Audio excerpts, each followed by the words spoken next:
लगातार 24 सालों से जी उनकी स्मृतियों को ताजा किए हुए हैं। जी।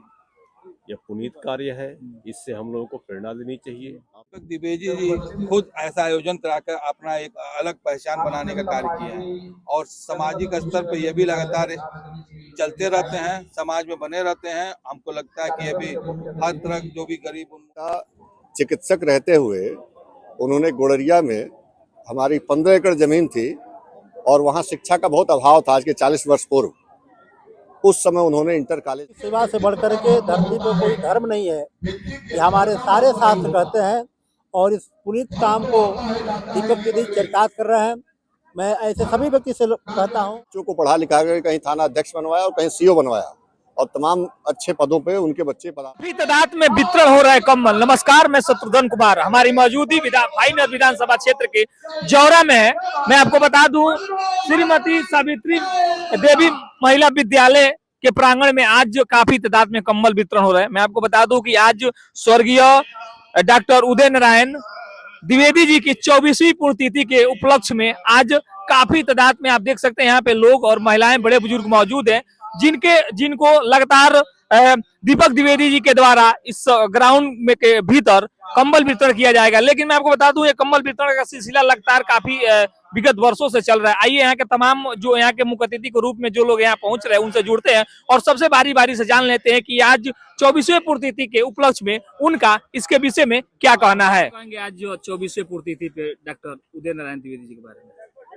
पंकज द्विवेदी जी और दीपक द्विवेदी जी स्वर्गीय डॉक्टर उदय नारायण द्विवेदी जी के सुपुत्र हैं और जिन्होंने लगातार 24 सालों से उनकी स्मृतियों को ताजा किए हुए हैं। यह पुनीत कार्य है, इससे हम लोगों को प्रेरणा लेनी चाहिए। आप सबके चैनल के माध्यम से मैं स्वर्गीय डॉक्टर उदय नारायण द्विवेदी जी की पुण्य आत्मा को श्रद्धांजलि अर्पित करता हूँ, नमन करता हूँ और प्रार्थना करता हूँ कि आपकी कृपा जिस तरह से अपने सुपुत्रों पे है उसी तरह क्षेत्रवासियों के ऊपर रहे, हम सबके ऊपर रहे। एक बार पुनः नमन करते हुए धन्यवाद। अब गांव में भी वृद्धाश्रम खुल रहा है, इस पे क्या कहेंगे? यह एक सामाजिक विकार है, क्योंकि भारत जैसे देश में जहाँ पे हमारी संस्कृति बहुत समृद्ध रही है, हम जो है एक दूसरे का सम्मान करते हैं, माता पिता की सेवा करते हैं, और इस तरह की संस्कृति में वृद्धाश्रम का खोला जाना और बहुत सारे वृद्ध वृद्धाश्रम में रहते हैं, यह एक सोचनीय विषय है। इस पे समाज को, हम सबको विचार करने की आवश्यकता है। अंत में समाज को क्या संदेश देंगे? समाज से मैं यह कहना चाहूँगा कि जो हमारी सनातन परंपरा है, जो हमारी संस्कृति है, जो विश्व बंधुत्व की भावना है, उसको हम लोग साकार करें, क्योंकि यही हमारी पहचान है, यही हमारी संस्कृति है। और भारत देश की पहचान जो है कभी विश्व गुरु के रूप में रहा है, उस महिमा को पुनः प्राप्त करें, उस सम्मान को पुनः प्राप्त करें, इस दिशा में हम सबको कार्य करें। डॉक्टर उदय नारायण द्विवेदी जी के 24वीं पुण्यतिथि बहुत बहुत धन्यवाद आपको। पहले आदरणीय उदय नारायण द्विवेदी जी समाज को रास्ता दिखाने का कार्य करते थे और उनके बताए गए रास्तों में चलकर लोगों ने आगे बढ़ने का कार्य किया है। समाज में उनकी एक अपनी अलग पहचान थी, अलग ख्याति थी। सामाजिक स्तर पे उनकी जो ख्याति थी उसको आगे बढ़ाते हुए उनको दोनों पुत्र आगे बढ़ा भी रहे हैं और उनकी बातों को लोगों के जीवन में भूल ना पाए, इसलिए लगातार 24 वर्षों से पुण्यतिथि का आयोजन हो रहा है, जिसके माध्यम से समाज को भी संदेश जा रहा है कि हमें भी अपने पूर्वजों के नाम पे उनको जिंदा रखने का कार्य इस माध्यम से करना चाहिए और उनके प्रति जो प्रेम और भाव होना चाहिए वो दिखाई देता है कि ऐसे ही भाव के साथ हमें भी अपने पूर्वजों का सम्मान करना चाहिए। अच्छा, कहीं ना कहीं पुण्यतिथि का जब ज्यादा समय बढ़ता जाता है तो पुण्यतिथि का कार्यक्रम छोटा होता जाता है, लेकिन कहीं ना कहीं दीपक द्विवेदी जी कार्यक्रम को हर साल एक बड़ा रूप देते हैं। यही तो हम लोग के लिए प्रेरणा की बात है कि हमको, आपको, सबको इनसे प्रेरणा लेना चाहिए। इतने वर्षों से लगातार उसी तरह का आयोजन और हर साल इस आयोजन का जो रूप होता है बृहद रूप होते जाता है। इसके लिए मैं दोनों लोगों को बहुत धन्यवाद देता हूँ, उनके पुत्रों को, कि जिनके रहते हुए अपने पिता के नाम पे लगातार इतना बड़ा आयोजन करा रहे हैं। इसके लिए लोग बधाई के पात्र हैं, धन्यवाद के पात्र। देखा जाए तो सबसे बड़ा कार्यक्रम आज आप अपने पिताजी के पुण्यतिथि पे कराए। बहुत बहुत धन्यवाद पहले आप सभी पत्रकार बंधुओं का। और मैं ये तो नहीं कहूँगा आपने स्वयं से कि यह क्षेत्र का सबसे बड़ा कार्यक्रम है। लोग जैसे निकल रहे हैं तो हाँ बार-बार हाँ, ये जरूर है, पर मैं ईश्वर का धन्यवाद दूंगा और अपने माता पिता के सदकर्मों का धन्यवाद है कि उनके द्वारा जो पुनीत कार्य किया गया उसकी वजह से सब कुछ आप देख पा रहे हैं।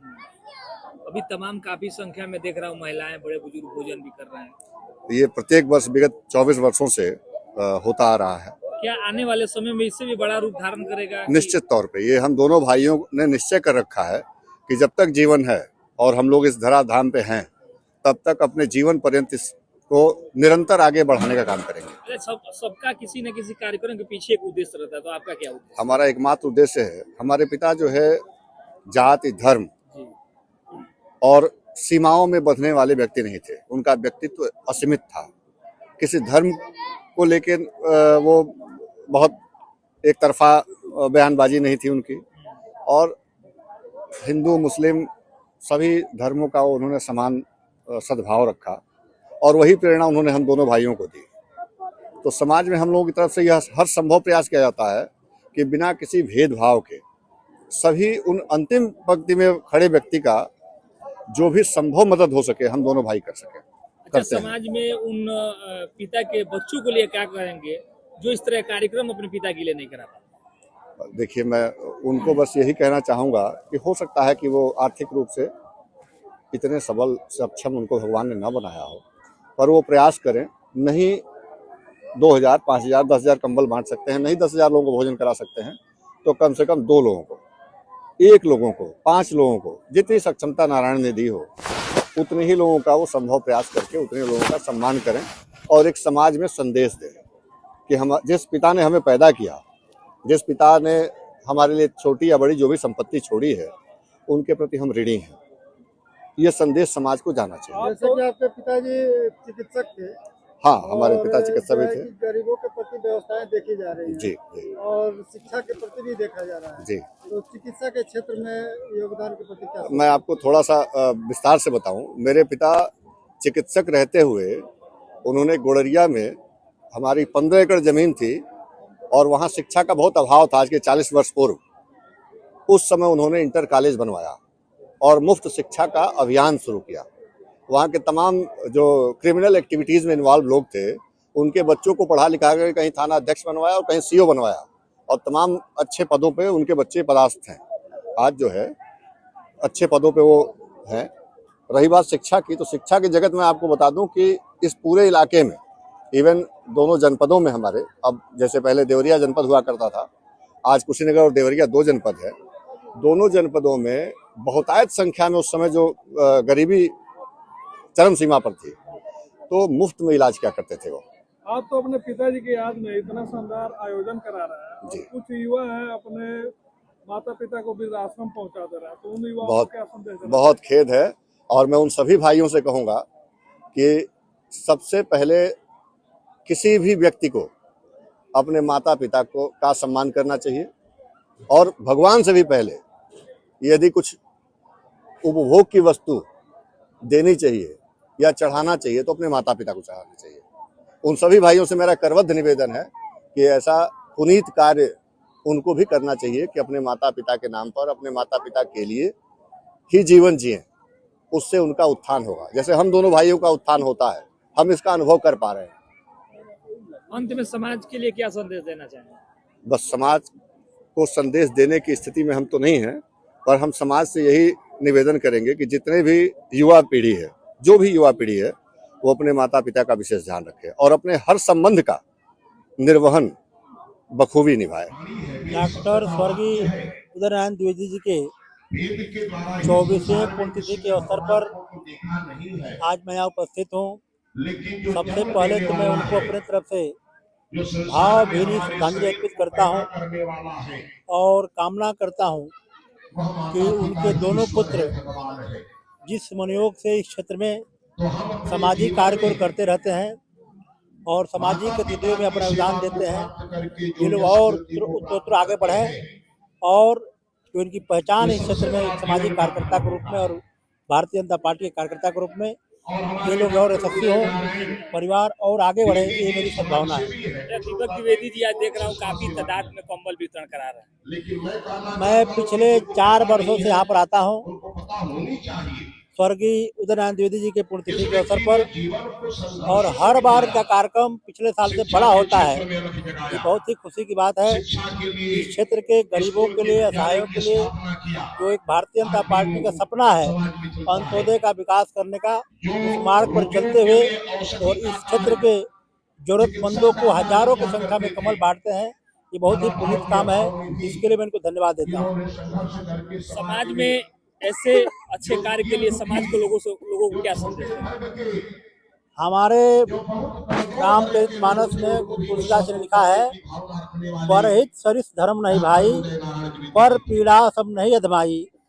दूसरों की सेवा से बढ़कर के धरती पर कोई धर्म नहीं है, ये हमारे सारे शास्त्र कहते हैं, और इस पुनीत काम को दीपक द्विवेदी चरितार्थ कर रहे हैं। मैं ऐसे सभी व्यक्ति से कहता हूँ कि यही हम सबके लिए सबसे उत्तम कार्य है कि हम जरूरतमंदों की सेवा करते रहें।